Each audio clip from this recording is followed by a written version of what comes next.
The year is 1371, a town square somewhere in central Germany. It is early morning. The cobblestones are still wet from the night's rain. A wooden platform has been erected in the center of the square, simple, functional, built yesterday and already carrying the weight of what is about to happen on it. The crowd is thick. Merchants, priests, mothers with children on their shoulders. The atmosphere is not exactly festive, but it is not somber either. It is something harder to name: anticipation. From the edge of the square, a figure emerges. He walks alone. The crowd parts for him not out of respect, out of something older than respect, something closer to instinct.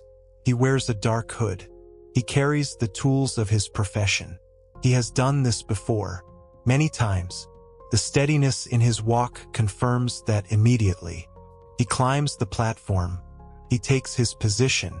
And the crowd, which had been murmuring, goes very quiet. We know his name in some cases. In many cases we don't. History recorded his work with meticulous legal detail. The charges, the sentence, the date, the method, and recorded almost nothing about the man who carried out the sentence. He was necessary, and he was invisible. That combination, essential to society, erased by it simultaneously, produced a life so strange, so psychologically complex, so completely unlike anything else in the medieval world that it deserves to be examined directly.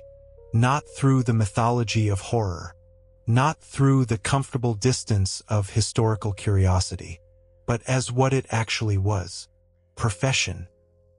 With entry requirements, with career progression, with occupational hazards that went far beyond the obvious physical ones, with a psychological weight that accumulated over years and decades in ways that the medieval world had no language to describe and no institution equipped to address. To understand the medieval executioner, what his life actually looked like, what it cost him, what it made him, you first need to understand the society that created the position. Because medieval Europe did not arrive at public execution by accident. It arrived there by theology, by politics, by a very specific theory of what justice was supposed to accomplish, and who was supposed to accomplish it on behalf of everyone else. And that theory required one thing above all else: a body willing to do what the law demanded, in public, in front of witnesses, again and again for an entire career. In medieval Europe, punishment was not private. That is the first thing to understand.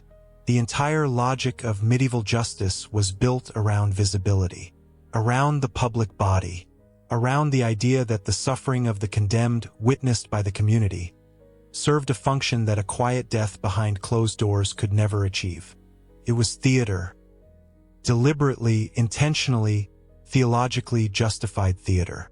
The execution square was a stage. The crowd was not incidental to the process, it was essential to it. Justice, in the medieval understanding, was not complete until it had been seen, until the community had gathered, witnessed, and collectively confirmed that the social order had been restored.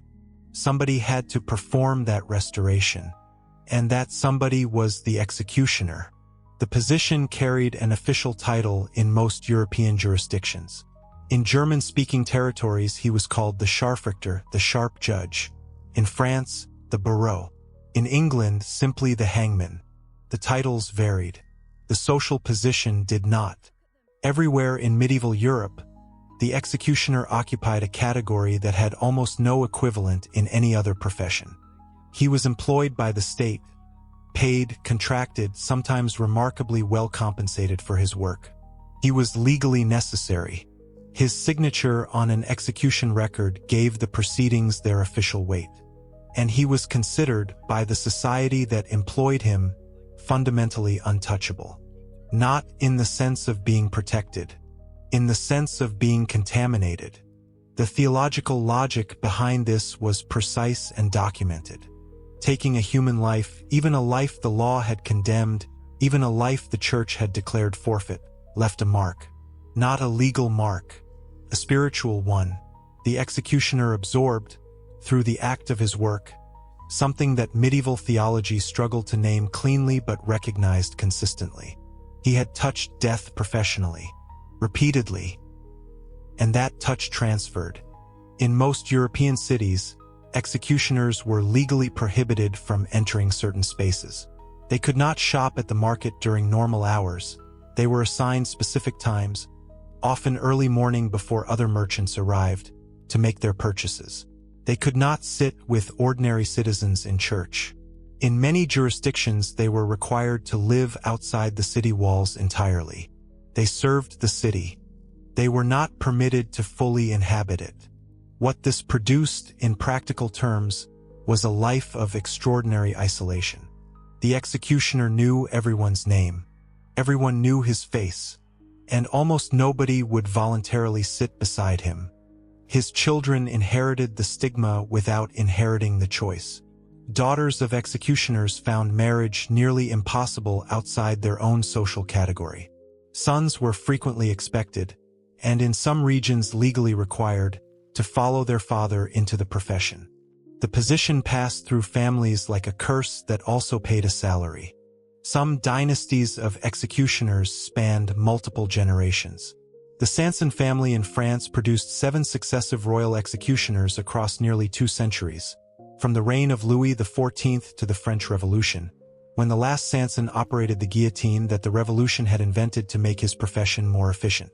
7 generations, born into a life they did not choose, performing a function society required and refused to honor.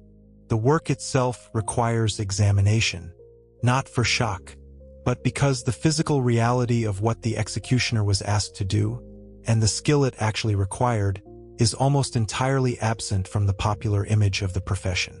The medieval executioner was not simply a man who swung an axe. He was a trained specialist. In an era without standardized medical knowledge, without anesthesia, without any of the mechanisms modern societies use to manage the ending of life, the executioner was expected to perform complex physical procedures in public under enormous psychological pressure with complete precision. Because failure was not private. Failure happened in front of hundreds of people. And failure meant something specific and terrible. A condemned person who did not die cleanly, who suffered visibly and prolongedly in front of a crowd that had come expecting resolution and was instead watching something collapse into chaos. The crowd did not forgive that. The records are detailed on this point. There are documented cases of executioners being attacked by crowds after a botched procedure. Cases where the families of the condemned, present at the execution, as was customary, physically assaulted the executioner when things went wrong. Cases where city authorities fined executioners for insufficient precision, as if the problem were professional negligence rather than the inherent difficulty of the task. The executioner was expected to be perfect. He was given no training institution, no formal school, no standardized curriculum. He learned from his predecessor, usually a family member, through direct observation and practice. The knowledge passed mouth to ear, hand to hand, in the particular intimacy of a craft that could not be openly discussed with anyone outside the profession. The tools mattered enormously. A dull blade did not just fail aesthetically. He paid for his own equipment in many jurisdictions. The sword used for noble executions required particular care.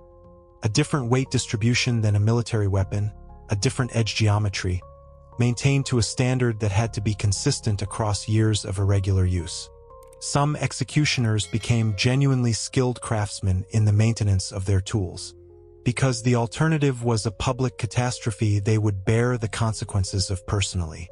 Beyond the primary act, the medieval executioner's professional responsibilities extended into territory that most historical accounts never mention. Torture. In the medieval judicial system, confession was considered the highest form of evidence, and confession was frequently extracted through physical pressure, a process that was legally regulated, theoretically limited, and in practice applied by the same man who would later carry out the sentence. The executioner was therefore not just the instrument of final judgment.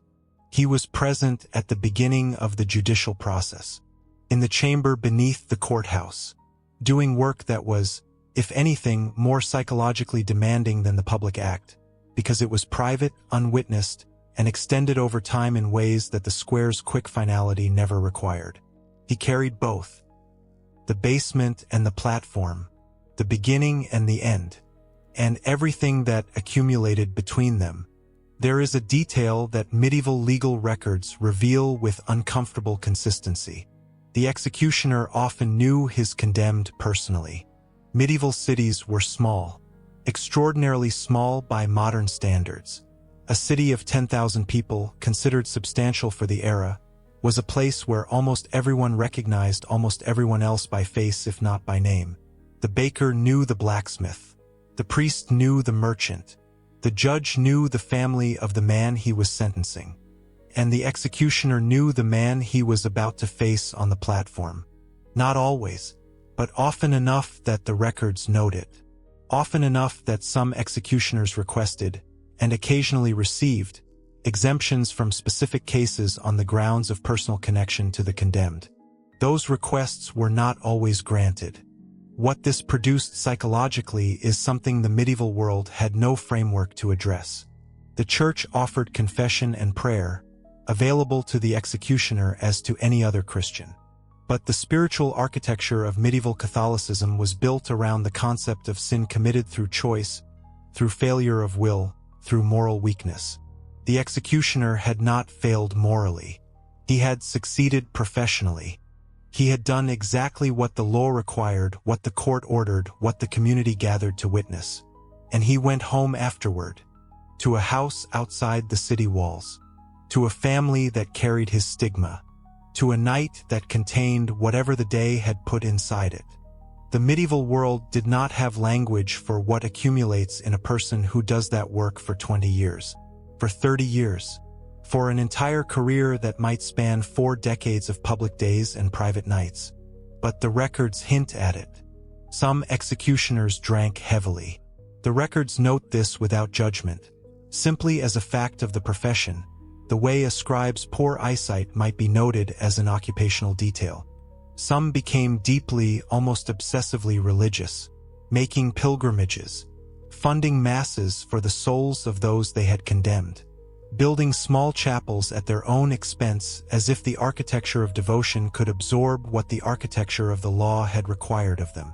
Some simply endured, quietly, without apparent crisis, working their entire careers with a steadiness that the records document but cannot explain. What was happening inside those men, what it felt like to live inside that specific combination of necessity and rejection, of legal sanction and social contamination, is something history recorded only in the gaps between its official documents. In the pension requests that mention failing hands. In the retirement letters that ask for relocation to a different city. In the wills that leave money to institutions rather than communities, because there was no community to leave it to. There was one moment in the executioner's professional life that the records describe with particular weight. The condemned's last walk. In most medieval jurisdictions, it was the executioner who accompanied the condemned from the cell to the platform, who walked beside them through the city streets, who was present for the final confession, the final prayer, the final moments of a life about to end. He was the last consistent human presence.